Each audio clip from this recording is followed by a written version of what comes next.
Oh, yeah. Oh, guys. Happy Friday. Woo, woo, woo, woo. Happy Friday. How you doing? Well, we're back. Can I pose that question? Can you pose Another what? week. Can I pose that question that I just asked you to our followers? The 25,000 thing? Or no? Well, it makes me look bad, but go ahead. No. It's not making me look Go bad. ahead. Go ahead. So I was saying, Chris's question of the day. He's in a my question today was, if you were in a casino, if you're in a casino and someone, not even a casino, but someone loaned you $100, I guess you needed it because you were out of it. Someone loaned you $100 and you won $50,000. What are you doing with the money? I said, I'm splitting it because I wouldn't have had the $50,000 without the $100 loan. So I would give them $24,900 and I would take $25,100. I'd split it in half. I said that if we were in the casino and I ran out of my money and you lend me $100 and I'm at the Wheel of Fortune, one-armed bandit, and I hit for $50,000. Of Fortune. And I hit $50,000, then I'll split it. But right. If I'm at home and you like cash at me like $100 because I'm just a little down on my luck, and then I'm out buying my food or whatever, and I buy like a scratch off and I win $50,000, I'm giving you your $100 back. And I know you won the $50,000. If I know you won the $50,000 from the money that I gave you at the grocery store, I'm coming for you. I'm like, you broke ass at the grocery store.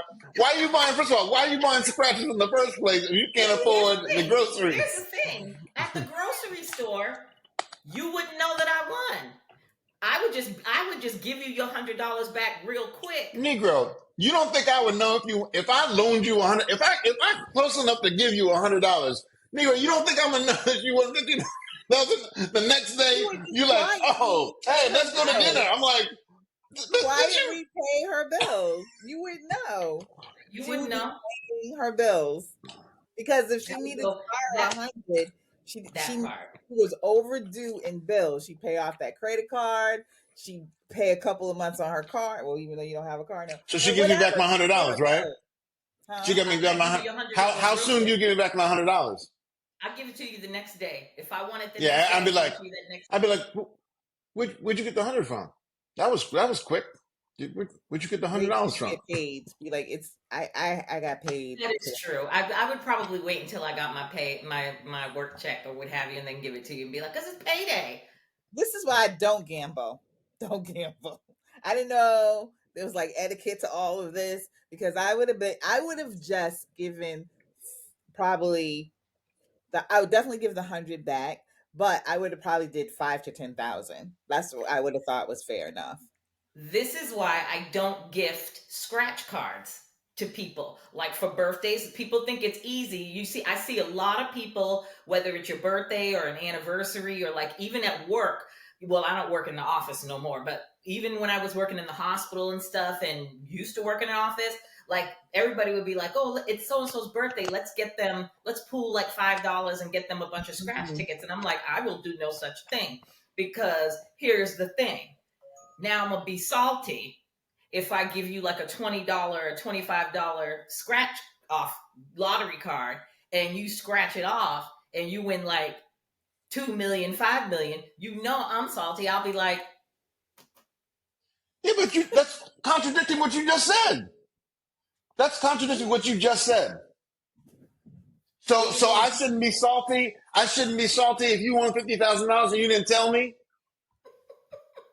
But $25,000 and like 2 to 5 million, that's a whole lot different. Not to someone who needs $25,000. Well, then if you hit it, you couldn't tell me you won it off of a scratch off. You'd have to say you played like Mega Millions or something. So you have to lie. Is what you're saying? You have to lie. You're lying. You're lying. Is that what it's saying? A mess. This is a mess. I don't want to be in this scenario ever.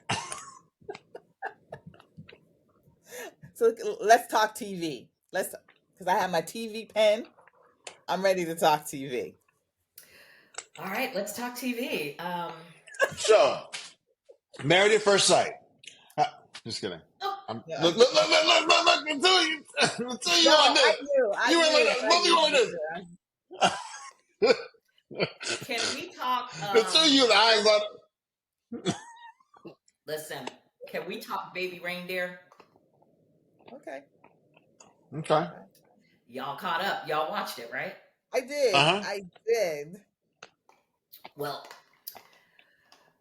I'm not even going to go about the backstory about what Baby Reindeer is about, because if you haven't watched it, then you just been living under a rock for the past several weeks or so. No, you should, because I didn't know until you told me. All right. So there's an actor, a comedian. I forgot his last name is Gad. I forgot his first name. He was stalked. I guess he was a bartender, and some woman came into the bar. She didn't have any money, so he offered her a cup of tea. He gave her the free cup of tea. She turned into basically a stage 5 clinger. She was like texting him, sending him like hundreds and thousands of emails, and she just turned into like a crazy creeper. Then I guess he also got groomed by some producer, writer dude, and got essayed by this dude. So now the series is out. He is actually starring in the show that is about him, which for me, I was like, I don't know if I'd want to relive that, but I guess if I'm writing it, producing it, directing it, I might as well make this extra check and act in it as well, because no one's going to act it better than myself. But here we are. But wasn't it a play? Didn't he turn it into a play first? It was a play first, and then it was picked up. So he's used to doing it at this time. Wow. Might as well get the Netflix money. And now he's with CAA. Mm-hmm. Now he has a huge agent. But what a way of taking tragedy and turning it into something profitable for yourself. But go ahead, finish. I'm sorry. So now people all on the internet, TikTok, have turned into internet sleuths, because now they have determined to find out, one, who the stalker woman is, and two, Martha, that was her name in the show, I think, Martha. Yeah. And two, who this producer, writer, bigwig in London that raped him, who he is. And I guess on TikTok, people have been like throwing out pictures of different producers and stuff, like, oh, it's probably him, definitely him, this person or that person. And someone put a picture up of the true stalker, but they don't know if it's really her or not. So now, because they made it so you would not know who it was. Yeah, they don't want to release the picture of who it is, and they're trying to keep it. Yeah, but it's crazy. First of all, the show, I'm like, is this dude? What's his first name? Because now it's going to drive me crazy. I should have wrote it down, but I didn't. His last name is Gad, but he can't be that damn gullible. What you mean? Like, watching the series, I'm like, at what point, like, I don't know, maybe it's just because the personality that I have, like, Richard, the first string of texts and the first string of emails, had I known that was you, right off the bat, I'm going to be like, you need to leave me the fuck alone. Or if you're showing up to my job every day and you're just sitting there and acting like we're together, I'm going to let it be known immediately. Like, leave me the fuck alone. I'm calling the police, especially when he found out. But she was harmless at first. What? She was harmless at first. Richard Gad. she was harmless at first and didn't really pose any really threat to him. But then when it got to be a little bit much, that's when he started. And also, it was an ego stroke for him. He really did not. He admitted You it. know, he needed someone to be a fan of his because no one was a fan of his, really. And this woman, random woman, who hadn't really done anything to. I mean, I'm just trying to explain what his point of view of how he would approach it, because she was harmless at first, and then it got a little much, and then he tried to stop him, but he was also addicted to the attention. Yeah, but once he found out, when he searched her, and once he found out that she was batshit crazy and stopped the other people and literally assaulted the other person's child, it's like, why are you still? How is this continuing to go on? And I'll say the same thing about the dude that SA'd him. It's like, you keep going back, and you know this guy isn't going to give you a job. Like, again, stroking the ego thing, and you're continuing to take his pills, drink his drink, and getting SA'd by him multiple times, and you keep going back. I just don't understand that. He obviously liked it. I was screaming at the TV like, dude, at what point? He obviously got something out of it. He liked it. And it was also attention. It's also attention.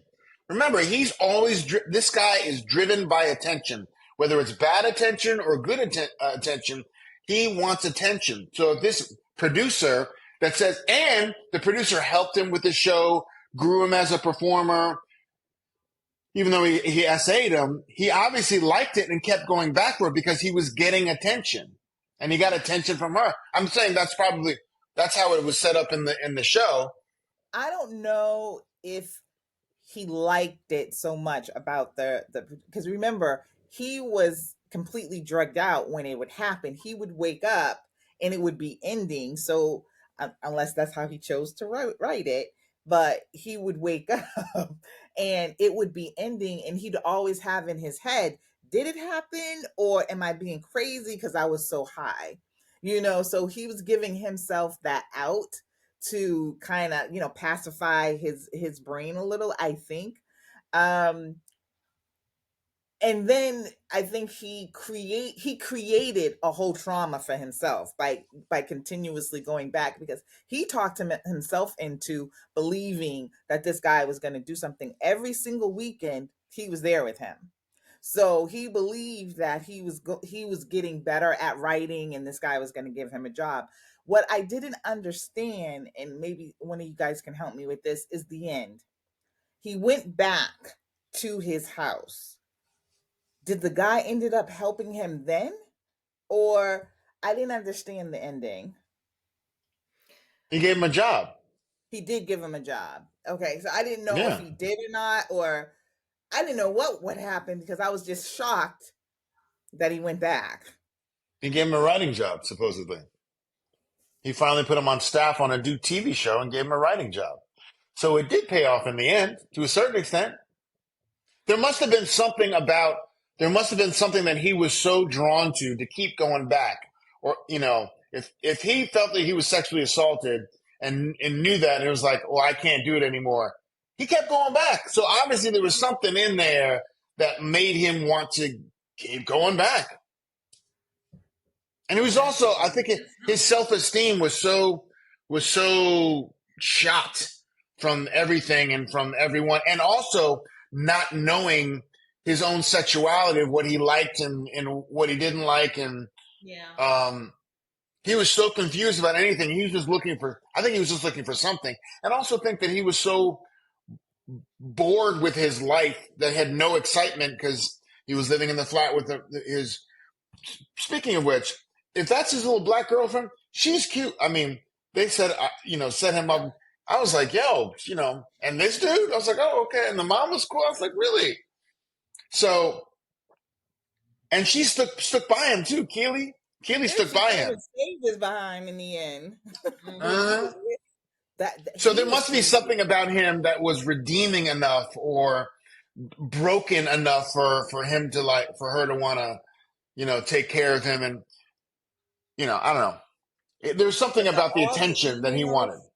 the emails and the voicemails that he saved, That's and crazy. then put them in in order of what did he put them in order of, like not Oh, times or anything, but funny, emotions. sexual. Yeah. He let her. I mean, Chris, have you ever had a stalker? Yes. You, Tanya? No. Girl, it's easy. I had someone who You tried to won't kill know. I was herself in gonna front of say my house. I'm not that popular. I've never had a stalker. No. Did you hear what I said? What? No. She tried to kill herself in front of my house What? while the police were here. I had a stalker kill himself. What? I told you. Like, I don't like those stories, but I mean, and it was like a year after all the craziness that went. But this started in the office. Your friends with people, and how you say things just escalate. It was like it went from like 0 to 100 in like 1 minute, where it was like, oh hey, how you doing? Email.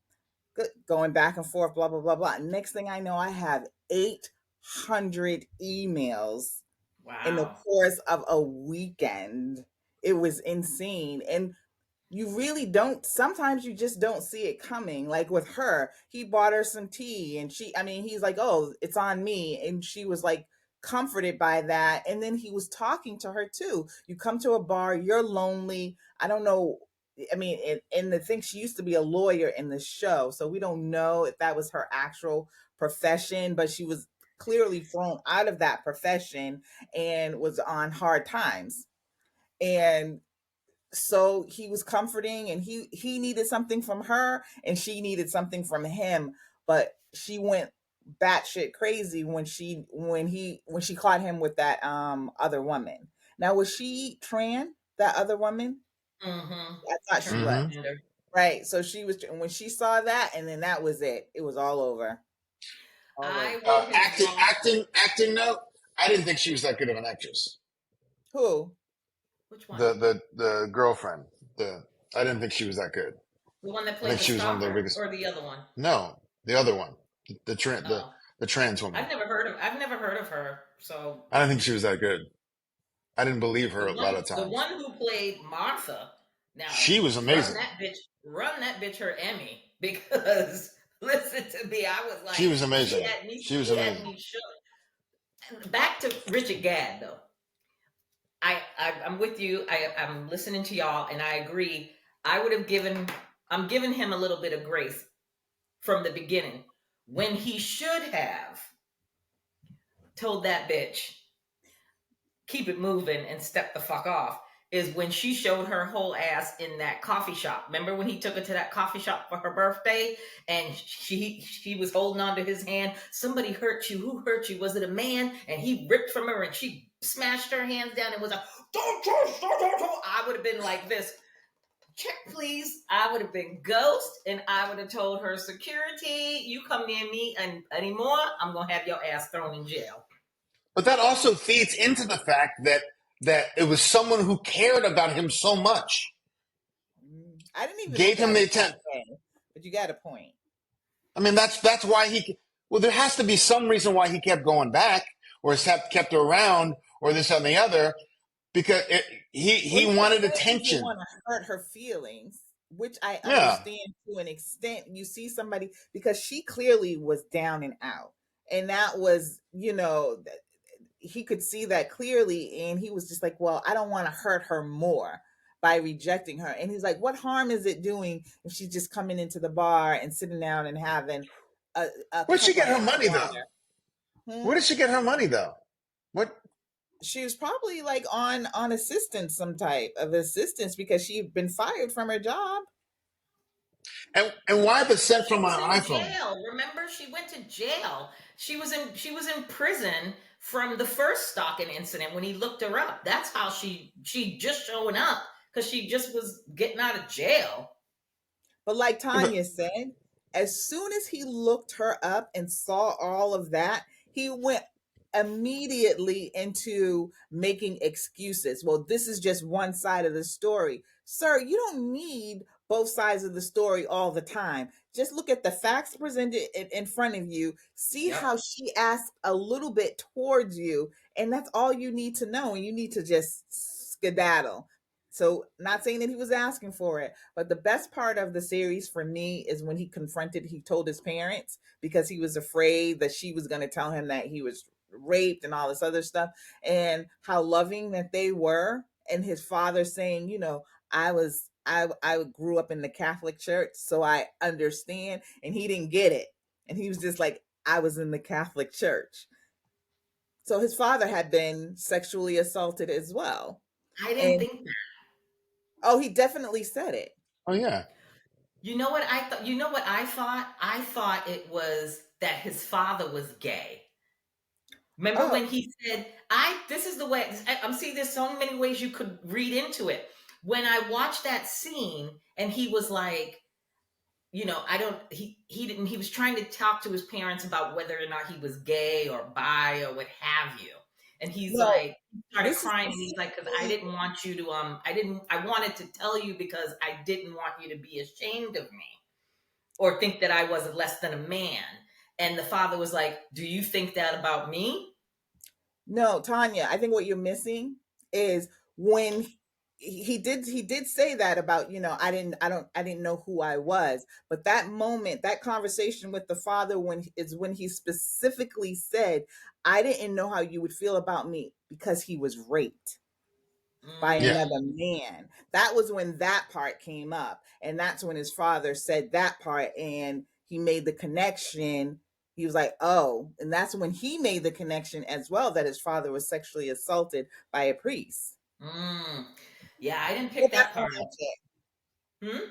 I said, go back and watch it because you'll see it wasn't Yeah, about him being I'll gay. have to pull it up and watch it because, And yeah, and I really, also we also have to understand too a reenactment of like in 6 episodes of a show that we come up with all of these theories something like that.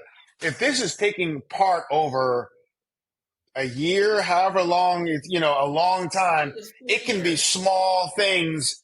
Like she could not have been that crazy for four Yeah. months. And we're only getting the snippets of like, the big shots of it. But if it's, and like even with the writer guy, maybe he didn't sexually assault him for a long time and was helping with his writing and really grew him. Remember his show at that little pub was nobody into all these people, he was improving, and then maybe slow over time when he got dependent on, oh, he's really helping me with my craft. And then he started to do, grooming him and then got him. We're only seeing the broad strokes of it. Yeah. So, Mm. you know, Yeah. It was good. It was It good. was good. I will say it was really, really good. I hadn't heard of it.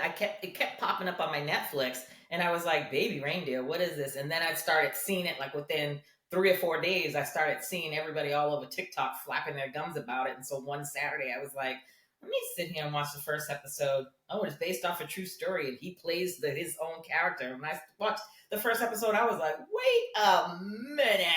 This is crazy. It was good, but I didn't get all the hype. I didn't think it was as good as people were saying. right. I thought it I was like interesting and it was provocative.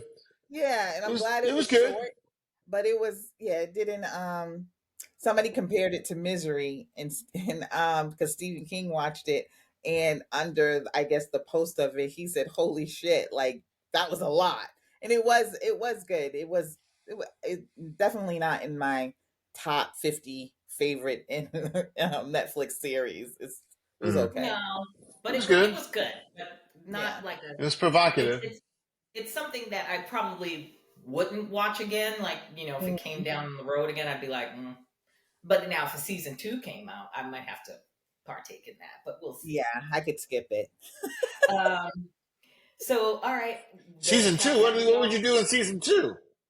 Well, I don't think there's going to be a season 2. That's why it just said limited series, meaning that it's just the 6 or 7 episodes and it's done. Mm. Did he Because end up at with this Keely? point, huh? Did he end up with Keely? I don't think think they were ended up together. She was more like, I'm here for you, let's help you out. But Yeah. You should go back to Keely. Keely was cute. He should maybe probably just start fresh. Mm. Well, he can go back to anybody he wants because now he got Netflix money. So exactly. oh, actually, All Well, right. we don't know how much. We don't know how much she now has the after effect of that money, but we don't know how much she got for the. Anyway, well, he started at this much, so I'm pretty sure he got more than this much, and recognition, and the ability to write other stuff. So he'll be okay. He's not gonna have to borrow $100 off of nobody no time soon, and then make a 50,000 and have to go through that shit. Oh my God. All right. So, did we all watch the latest episode of the Carmichael? Carmichael. Mr. Jerrod Carmichael? Hell yeah, I watched this. The Jamar episode. Oh, good. It was so good. Can I go? Go. I love this episode. Go ahead. I absolutely love this episode, and we got to go back and give Chris his, because you and I were like, we just saw him as one dimensional, an asshole, and that was it. And we knew that there were other parts of him. And I think the way he went out of his way to help his friend, his very unfunny friend. Girl, thank you. Very unfunny. And that man needed therapy so bad. And one of the things that a point that I was trying to put together was that we all suffer a certain level of trauma. No, not all of us, because I really don't believe everybody has trauma in their lives. You have things that are traumatic, but that doesn't mean that you're suffering trauma. This kid suffered serious trauma, and he was trying to make jokes about the trauma, but yet he was still hurt from it. So you can't make a joke funny about trauma when you're still so visibly hurt by it, because it doesn't come off as a joke. It came off as, just as it did, very cringeworthy. Watching him was like, oh God, you wanted to give him a hug, but I'm in a comedy club. I just want to laugh, So Jerrod taking him under his wing and, kind of paying for the therapy and taking him back to kind of confront some of it, I thought was really good. It was a different level than what we'd seen the last 4 episodes. It took us 5 episodes to get to some humanization of this man. 5 episodes, and it was worth it. But 5, it was good. It took 5 episodes for me to like him. I know. This was the one episode that I was like, and I took a couple of notes. I'm like, my first one, I was like, I kind of like Jerrod in this episode. Now, next episode, he'll come back, and I'll next week I'll be like, fuck Jerrod Carmichael. But it comes on tonight. I'm sure that's going to happen. I'm sure it's going to happen. Look, you nailed it on the head. Jamar needs to go and take care of his mental health and deal with his issues that he's had in the past, and then try coming back to comedy. I am not a fan. I will say it. It's not just Jerrod. It's this new thing I'm seeing, and I've seen it online with a bunch of comics, this whole therapy comedy. I don't like it. I don't want to, I am not, when I want to escape. When I pay my money to go see a comedy show, I want to laugh. I don't want to sit there. Like when Jamar was talking and he's like, the whole audience participation. No. This isn't the Tanya show. I'm paying to see you. Like, don't ask me questions. Just make me laugh. Get off the stage and let the next comedian come on. Like when he actually brought that woman backstage, and I mean, good for him. He needed that kind of talking to, the woman that was talking to him from the audience. He needed that kind of conversation. But I'm sitting there like, yeah, I'd have walked out too when they showed the 2 women that were leaving. I'd have walked the hell up out of there too, because I would have been like, because it wasn't funny. I'm paying my money for this bullshit. I want to laugh. I thought towards the end there was some work done, and his show started, you could see it, to get funny. I liked seeing that kind of like, him evolving into a better comic, and also being able to talk about himself and be a little bit more expressive about like what he had gone through, and then the engagement of the audience. I like that part as well. I mean, it I get what you're saying, that that's not the kind of show that you want to go to, but if No. it's I thought he kept it light enough that, and with audience participation, it was best for him. Well, Yeah, for let him. me try. Me personally, I First would of say all, no. first of all, there are very different types of comedians. There are prop comics that some people don't like. There are Yeah. joke. There are storyteller comics. There are therapy comics. There are all kinds of comedy. So the purpose of putting him out there on the stage, that Jamar kid, putting him out there was not necessarily. He knew it. Jerrod Carmichael knew it was going to be funny. That wasn't the purpose of putting him out there, because he was not funny. But when he started at the final episode, when he finally started to own first of all, comedy is truth. No matter what it is, it's truth and expanding truth. If you want to talk about Jerry Seinfeld, goes, why does this so-and-so do so-and-so? I'm like, oh yeah, I do that. Or why does so-and-so? And Jamar, and even Dave Chappelle is one of the biggest proponents of just telling the truth of like, did you ever notice that so-and-so, why would, blah, blah, blah, blah. The more that Jamar got to the truth of who he was and exposing who he was, and at the last thing when he finally said, he said something about therapy, and then he's like, oh, maybe I should go to therapy or something. Remember he said that something, Yeah. and it was funny because it was coming out of finally exposing who he was. Comedy is a point of view. The best comedians have a strong point of view. You look at Kevin Hart, you look at Cat Williams. You know what the type of thing Cat Williams is talking about. You know what Bill Cosby was talking about, his family or the dentist or everything. Oh, that's true. So the more that Jamar got to speaking his truth and finding the funny, first of all, you got to speak the truth before you can find the funny in it. Mm-hmm. You got to get him for the first part of just speaking the truth. Because this is all he did. He had masks on the whole time, even when he's doing stand-up. You couldn't see him at all. So all you're looking at is this person up there doing something, and you don't understand. A real comedian will show you who they are and then go even through that pain. Like a really good example of that, John Mulvaney.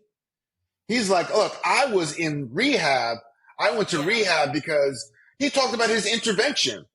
That's the truth and pain and this and the other. But it was funny because he was like, my friends were like, couldn't you have done this intervention on a Monday? Because I got something to do, out of that harsh, hardcore therapy truth is really funny stuff, but you got to get to the truth first. And the purpose of Jamar, I'd have walked out too, because I've been like, okay, I don't know what he's doing. He didn't know what he was doing. He didn't know what he's doing. But there's a method to getting that truth out first. And I hope he's learned to get that part of it, and then finding what's funny about it. Finding, like, I don't know who my dad is, and then maybe talking about who his dad could be or who his dad might be, and the funny things that could, that's why if I'm half Irish or, whatever. So, but that boy was so hidden behind his trauma and trying to overcompensate it with being loud and fuck you, I'm out of here. Blah. Like, I just want to hug the dude. You know what I mean? Because he could not. And even when he's like, and he fought against Jerrod, being like, I'm not doing that therapy shit. He's like, why the fuck would I do that? He's like, yeah, that's the type of shit you do. He's trying to get his friend to be like, no, you got to face your fucking, just like Jerrod is really facing his demons of being gay, of being not wanting, his parents being against him being gay, his friend, all that kind of stuff, confronting that. He's on an elevated level. This guy, he just was so traumatized by his life and just trying to get him to a point of like dealing with himself. And none of his, it was his earlier stuff, that kid was not funny at all, at all. And why And put one of that the little? things, Oh, No, why yeah, put his that head? long. You put the head thing on? Like why? Why? You don't need He's that. hiding. one of the Yeah. things too that you kind of touched on was when um um Hey. Jerrod told him he needed to go to therapy. And he was like, that's the kind of stuff that you do or whatever. But he was also very jealous of his home life. He kept saying to him, what do you have to be upset about? You had two parents in the home, you were well taken care of. You never had to worry about food. And, because his perspective was like, look at my life. I was like, physically and mentally abused when he told the story about like his aunt always calling him stupid. And Mm-hmm. he tried to make that into a joke. It fell so flat because he was so hurt by that. And he never addressed it in anything else before. So I really, really like that. But then also it was a lesson for Jerrod as well, because he had points that, I'm in therapy because of this trauma. You need to be in therapy because of his issues. And we saw that kind of overplay the last, 4 episodes. But yeah, I like that he actually brought that up to him. It was good. I agree. I A still perfect want to example of know that who his also. daddy is. A What? perfect example of that is also talk about trauma and making comedy out of drama. Richard Pryor. Richard Pryor was born in a brothel And yeah, and made it funny. beaten, But it was and funny. but because he took that pain and His told the truth delivery about was it, funny. and then Yeah, and then flipped on it, but the yeah. construction of what the joke was out of his pain made it funny. That's where he's trying to get this kid to, and oof. I mean, I get Mm. it. I totally get it. But don't. I'm not trying to be your guinea pig. Like you But want to have your that's how therapy comedy. comedy. That's the only Go way and that you can work do it, on though, yourself Tanya. first, and then you come and make me laugh through your trauma or But whatever. but a Don't lot of stick that no is. man on stage that I paid money for, and he's just standing there looking foolish. I'm gonna be like, yeah, I'm out. But that's how you work out comedy. That's how you work out comedy. That's how comedy is worked out. You only see the finished products on these big shows, but when Chris Rock goes into a club and just bombing or just saying stuff and it was just not funny, you have to work it out before you get to a finished product. And if you go to just a regular comedy club and you watch a bunch of comics that are just working shit out, a lot of it is not going to be funny. Most of it is not going to be funny, but there's Yeah. nuggets in there that they can hone and hone and hone. So, and also they knew they were going to get funny when they got to Jerrod. Hopefully, they knew that But that if is true. you're paying to see Jerrod, you got to go through the stand-ups first to see what they're doing before you can get the main Whew. thing. But that was cringy. That Painful, was, oh, I was painful. like my whole soul or whatever. But I like the ending when Jerrod said you could be your own father. And it kind of ended on that one. That was funny. But I mean, it's like bring it out. Like, who's the daddy? Because I mean, when your own mother says to you, "You don't want me to tell you who your father is, because then you really hate me." Whatever she said.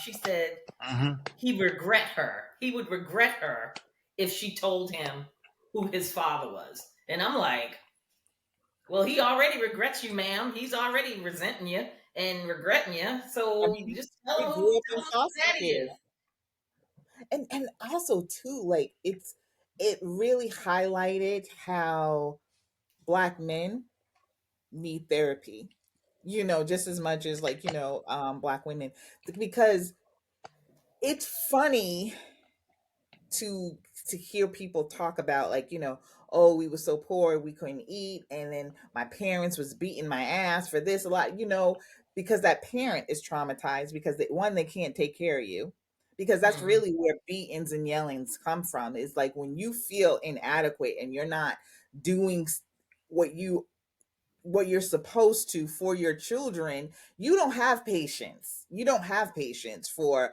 that. And that's where all of that abuse came from. His aunt didn't have enough money, his mother wasn't around, and instead of taking that anger out in maybe 3 or 4 jobs, but that's a lot too. They took it out on the people that couldn't defend themselves because they couldn't yell at their boss, they can't yell at the bus people, they can't yell at police or whatever. They took it out on little children. And so seeing him and him expressing himself, it was like, in one way, again, it is funny, but it's also something that we need to all learn from to really get, because the trauma is not funny in real life. You need to get past that. You need to get the help that you need. And he went to confront his family, but he really didn't. At least we didn't see it, because his aunt, she was there, he was bad. Man, but you didn't need to beat a little 5-year-old boy because he wanted food. Food it was, yeah. I didn't, and even his cousins, That boy, they you all, know that boy was bad though. As a kid, that little ball of energy, the way he is on stage and that's stuff not like that. bad. That's little kids. Little kids have balls of energy, and that's not bad.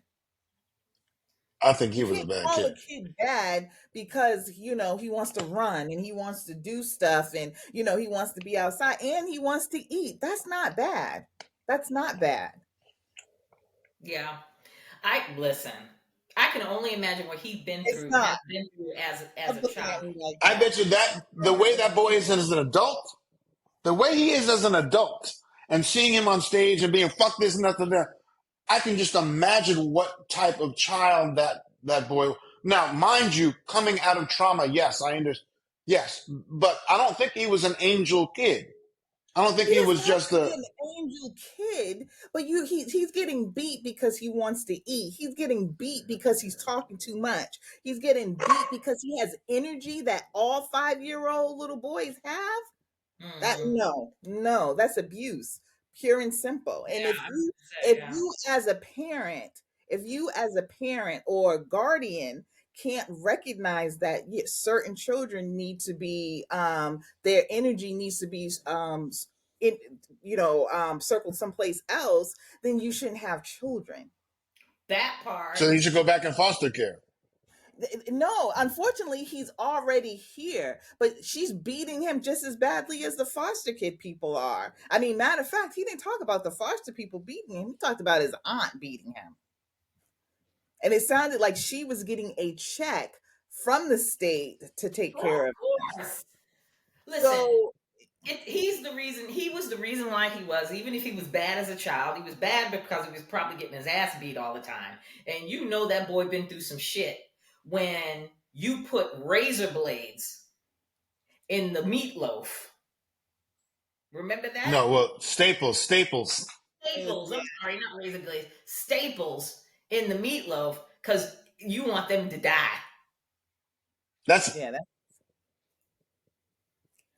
but look how he got there. oh, I understand. I understand. Yeah. I understand how he got there and why he was a bad kid. I understand that, but I still think he was a bad kid because of how he. Anyway, Probably. I understand he shouldn't have been all that stuff, but if you put in But he's a whole Staples, grown ass man, like a 30 something, almost middle aged man, and he needs to get his shit together. If he wants to be right and he wants to have some sort of comedy career, he better stay his ass in therapy because he's got 30 something years of trauma that he needs to get through. I hope he does could you imagine dating him? Could you imagine dating Never, him? never, ever, ever. He doesn't seem like a bad guy, I though. would never Like, date him. he seemed like a really nice guy. I don't know how, like, what you don't know is how he deals with anger or how he deals with pressure or stuff like that. You just, because we're just But you seeing. saw how he dealt with certain things. You saw how he dealt with certain things. You saw how he dealt with an audience. You saw how he dealt with Jerrod. You saw how he dealt.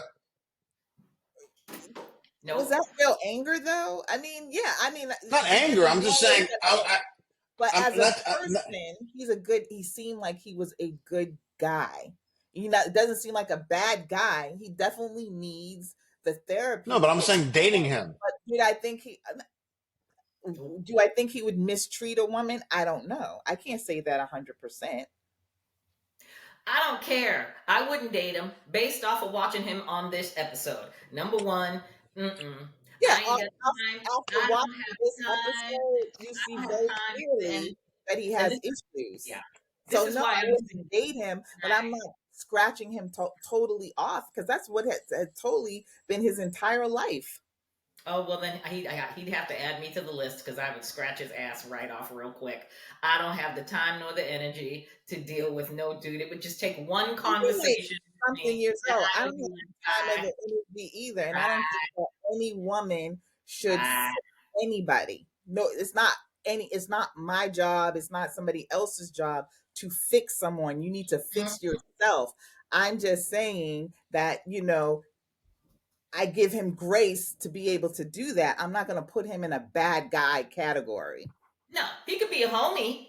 Like, he could be a friend, like Chris. Like, hey, what's up? What's up, bro? Don't We could don't be don't try friends. to don't try to put me in with that. Don't try to include me with that. He could be like Chris. Don't try to do that. Don't do that to me. What I'm saying, he could be a homie. Like, that's it. Like, I would not date that man because I am too old to be in the position of, trying to help somebody through their bullshit. No, I'm good. Like I said, nobody should I'm try and fix bullshit. you. You should Hmm? fix yourself. No, I don't believe in any woman trying to fix no man. They should Mm-mm. fix themselves. But I Mm. I believe in grace. That's it. Yeah. So Oof. well, I'm interested to see what's tonight's show is going to be for sure because how's he going to follow up that episode? You I know he think it's gonna with go his right back mother. to hating his It's ass. got to be Well, with this his is the mother, right? episode. Wait a minute. I saw the preview. Did you watch the previews? Mm-mm. Mm-mm. This is the episode where he's supposed to be introducing the boyfriend to his mama. Yeah, that's what I figured. See, that's going to be a That mess. was the only clip that I saw. It was the boyfriend talking to Carmichael about, do you think she's gonna like me or whatever, what have you? And I'm just like, ooh, See, the that was boyfriend will probably try. Hmm? But the boyfriend will probably try because he wants to have a relationship with his family. He'll probably be a jerk Of and course.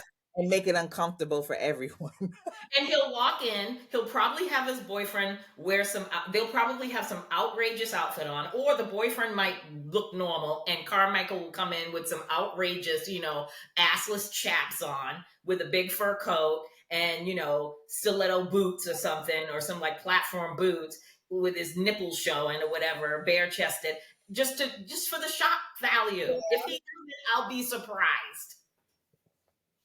That is, girl. Let's get to Never Ever's meets because we already 47 minutes in, and that was the show. Did you watch it yet, Chris? Nope. I want you guys to explain it to me. No, sir. You need to watch it. It's only 2 freaking episodes. 2. The Never Ever Mets. Never Ever Met. I keep saying meets. It's on OWN, Last right? episode. It's on OWN and it's on Max. You can stream it on Max. I don't have OWN. I don't have OWN. You can stream it on Max. Why are you raising your voice? Because we didn't told you this was the assignment. Mm-hmm. And we Mm-hmm. told you last But week. I don't have OWN. But I don't have OWN. You have Max. I know. He's got OWN. He's got cable. I don't have OWN. They got OWN on Spectrum in LA. Please. I don't have OWN. So what But happened? I watched it on Max. So what happened?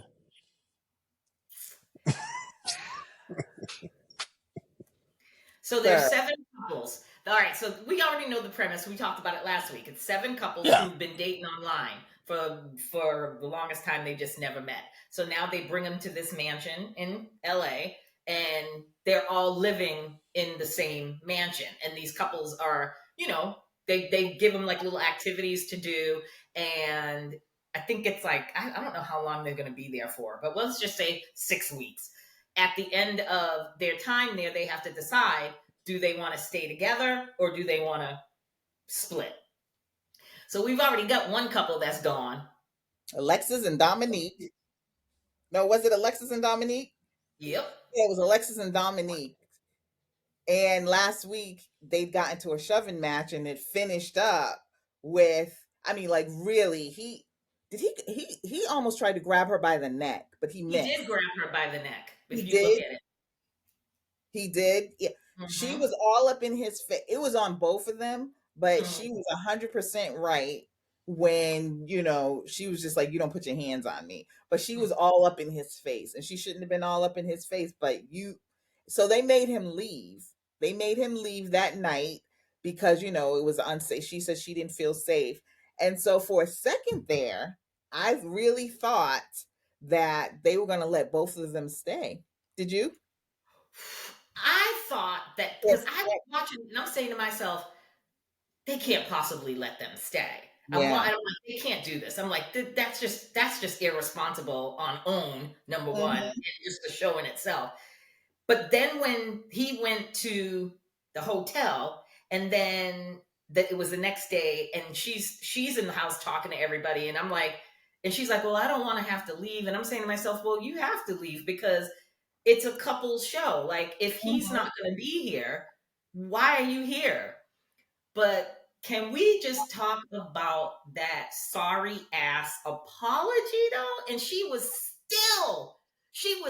still contemplating whether or Was not to she? be like I didn't get that. I thought that she had made it up in her head that she was not. she That just she was. well, I think it was like her tone and like she kind of like chuckled about it and she's like, well, that was kind of like she knew that that was a shitty ass It apology. was because he And didn't know. He didn't give any. It was just, I want to be back on the show. That was the right, apology. Can we right. just work it out? And figure this out and ride it to the end, sir. You put your hands on that woman But she didn't say she at that moment, she should have said it should have been her to say, I'm done. You know what? This instead of isn't for just me. I gotta producers. walk. It she was just sitting there and didn't say a peep. I think if the host would have said, let's bring him back and let's see, she would have said, okay. They were smart to say, we have zero tolerance. Yeah, So you both put your hands on each other. So he's not coming back, and therefore you have to leave. And she was like, oh, okay. As I'm saying to myself, oh, okay. yeah, yeah. I I would kind have, of read it a little bit I, differently, but you're listen, right. You're right. I would have pressed the stop button on that laptop halfway through that jackass's apology, and I'd have been like, let me just pause that right there and go pack my bag and get my Uber and send me back to LAX so I can get on my plane and go back to my little hometown. So yeah, so I was glad to Ridiculous. see them go. So then we got Josh and Shay. They've been together 12 years, Chris. 12 years talking online. We mentioned that. Um I still have red flags with him. Only, and I guess her, I don't know, because I feel like she would have been very willing to meet up with him halfway. It seemed like he was the one making all the excuses of why they couldn't meet. 12 years is a long damn time. But you right you, now, you were not in they're the Scotland, sir. strongest You couple were in the in. house. Hmm. I said, right now, they're the strongest couple in the house. They are though, and they are, and I don't see any red flags other than that, because I still want to know why he didn't make. Because a man that's not going to make an effort to come see you, I don't see him being a generous man, Mm-mm. a giving man. That's a level of, like, he's not going to do much for you. No. And I think she will go to heaven and earth for him, through heaven and earth for him. I don't think he's going to do the same, but they are the strongest couple. Yeah, Who's which next? is shocking. I like them for now, but we will see. Like they seem like they've got a good relationship, and I like the Mhm. way they talk to each other and how they are around each other with each other. I just we'll see what happens with them two. Um, girl, let's get to I hope I'm saying Sandia? Sandia's stupid. Yeah. That's all I got to say about her. Oh, okay. I thought that was the name that you was trying to pronounce. No, there's another one, Sandia and Chris. But since you brought up Sandia and Chris, he's only there for the clout, plain and simple. He's telling you who he is. He's telling you he's a fuck boy. You need to hear what he is saying and not pretend that it could be something else. He's very clear about his words. You are not my girlfriend. I see other women. I go to the strip clubs. What part of boo boo? We ain't together. Don't you understand? Oh, and the best line, I see you're very emotional. Ooh. He pulled that card on her and she ate it. She ate it. 100. She's So, dumb. yeah, she is. She's not When she being said, very as long bright. as he's willing to put in the work, I'm here. Well, you go ahead. But let's talk about Brandon and Sienna. How she went from zero to psycho real quick. But you know what I liked about her, Psycho? She clearly said, my other boyfriends said the same things about me. That's right. Then it might be you. You might be It, the problem. it's so you. She just literally flipped the script when they were having a good conversation, and then she asks him the question. I forgot what she asked him. Like, what do you think? Something with regards to her and her personality, and he said, "I just feel you can be a little inconsistent." Yep. And she said, And what did she say? She said, "Fuck you, you're yep. a bitch." He's like, fuck you, you're a bitch. You got through. And then she started airing his dirty laundry, which I thought was just fucked up. She took that little, you can be inconsistent, and she just went lethal on his ass. And she was like, you got 2 kids with 2 baby mamas, you divorced, and then as soon as you got divorced, you went and had a relationship and had a baby, and then you couldn't even make that relationship work, and then took it to the whole house. She ended up like taking a breather and then coming back in the kitchen where all of them are sitting around, and then she starts going in. He's dumb too, because I'd have looked at her right at that moment and said, you know what, this ain't gonna work. She's 43. He's 35. And if this is her at 43, she ain't changing. That's it. Nope. It's a done deal. She said that when she was talking about, like, her other boyfriends have said that she's inconsistent as well. And he was very respectful in how he said they were playing pool. He was very respectful. And like you said, she went from 0 to 100 in 2 seconds and she just took it to the gutter. He needs, and then she got upset with him because she was talking to one of the men about him and he was talking to one of the women about her. And then she was just like, you went and talked to another woman about our problems? Ma'am. You just talked to another dude about our problems. I was just trying to get insight like you was trying to get insight. She crazy.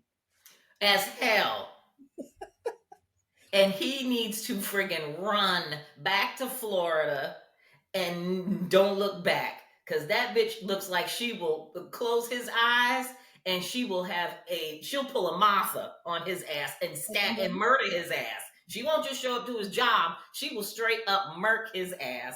I don't trust. There's a reason why that bitch is single. And that's exactly what I said. As soon as she said, and you's a bitch, I was like, ooh, here it is. Now you showing your ass. You was a pretty girl. I love your dreads. You had a good body, pretty face. And now you done showed your true mouth.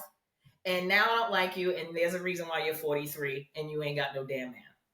So does that make you want to watch now, Chris? Are you gonna complete the homework assignment? I will watch the show. You will do the homework assignment this week. Thank you. Okay. I will be My texting. dog ate it. No, my dog ate it. Your dog ate the TV? He ate the OWN network. He did? Okay. All right. I mean, there's 3 other couples. There's 3 other couples. You've got Aaron. You got Aaron and Diamond, who Aaron is like 51 years old with, Diamond. Oh, okay. She's. I was trying to figure out how old she was. Oh no, he's 51. I think she's in her 40s, early 40s. But they seem. I didn't see any issues with them on the last episode. They seem a little mature, so they might make it, but who knows? Then you've got Millie. You got the LA couple. You got the LA couple, Millie and Greg. That I'm just like, why y'all on the show? Y'all live in the same city. Get your And they ass do on well together. So and go see each other. that's another concern. Like, are y'all just playing us, or are you all just really just all the people in the country, and you pick two that live in the same city. That doesn't make sense. So If they look at here, they ain't made the effort. Again, like you said, I could see Josh and Shay. They live in two different states. Y'all live in the same city. She should have been like, bro, somebody could have gotten their car. somebody. But I think it's only like 3 months for them. They've only been talking online for like 3 months. So it's not a lot. I know. So they shouldn't even be on the show. 3 months, you all could figure it out and go and hang out. That doesn't make sense. And I want to know the distance, because it could be the distance like he lives like me, like I live in Brockton and he could live in like Fall River, like a 30-40 minute drive. And you telling me you don't want to make that effort? I don't care if it's a 2 or 4 hour drive. I have people 4 hours away still come and see me. That don't make sense. I'm not gonna drive 4 hours for no dude. I said come and see me. It depends on how good the. Oh, I would. I mean, if I really like somebody and they have already done that for me, I will do the drive. If you lived in Philly, I would come and see you because that's a weekend away from me. I don't care. But I expect it to be first and many. You have to come see me. I'm not driving. So that was crazy. But anyway. All right, folks, is that it? I'm a conspiracy theorist, so I just want to leave this little tidbit on the table. Yeah. So, are y'all familiar with the two white men that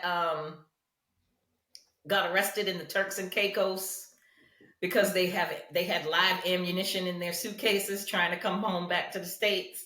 No. You only heard that? Oh no. My goodness. It's been on the news all week. I watch GMA every morning when I can. Mm-hmm. So like 2 weeks ago, this one man, his wife, went to Turks and Caicos, right?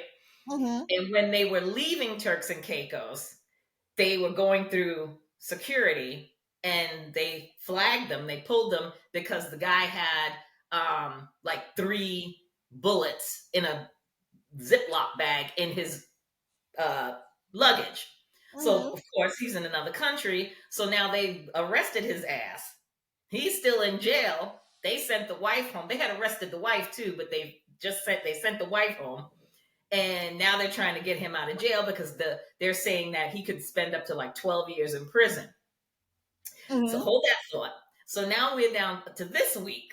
A second man, white man, and his wife go to Turks and Caicos. And same shit. They get popped, and he's got live ammunition in his suitcase. So he's in jail, and he's facing like 12 years in prison, and the wife's home. Or I guess the wife's in I don't think he's in jail yet. I think he was in jail for a minute, but now he's out. But now he's facing up to 12 years in prison. So we got 2 men in the span of a couple of weeks that got popped in the Caribbean. And I'm saying to myself, number one, when you travel, when you come home, don't you, like, when you empty your bag, you make sure the bag's empty, and then when you go to travel again, you open up the bag and make sure, there's no remnants of shit in it. I mean, that's what I do. But number 2, being the conspiracy theorist that I am, I think them wives set them husbands up. They don't want to be married to them no more. I watch too much Investigation Discovery and Oxygen. I'm like, this sounds too damn. I'm sure them wives put a couple of bullets in their baggage and was like, oh, now I'm going to get on the plane and go home. I'm going to live my life for the next 12 years and bye. I did not hear about it, but I will look it up. I did not look that up. I am invested now. I want to see if these boys go to prison.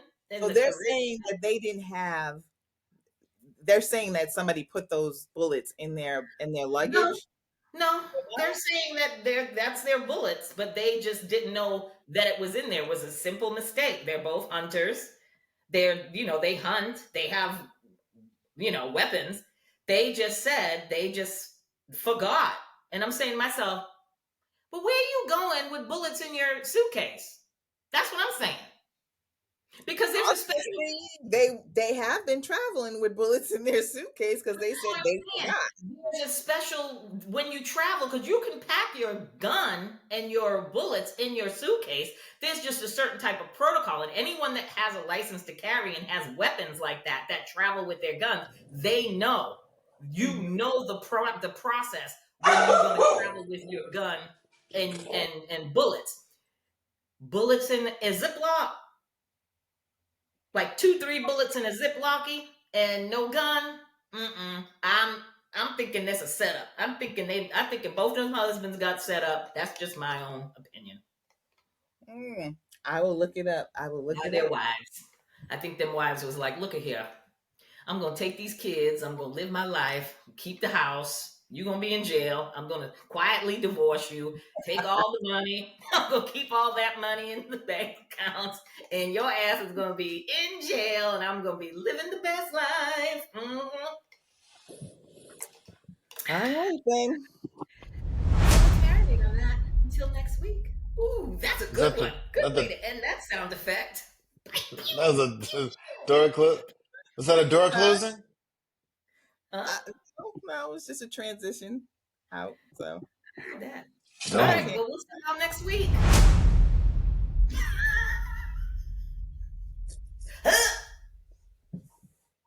All right, peace out. Till next time, Dag. Oh, you can cancel it. It says live recording. I'm going to a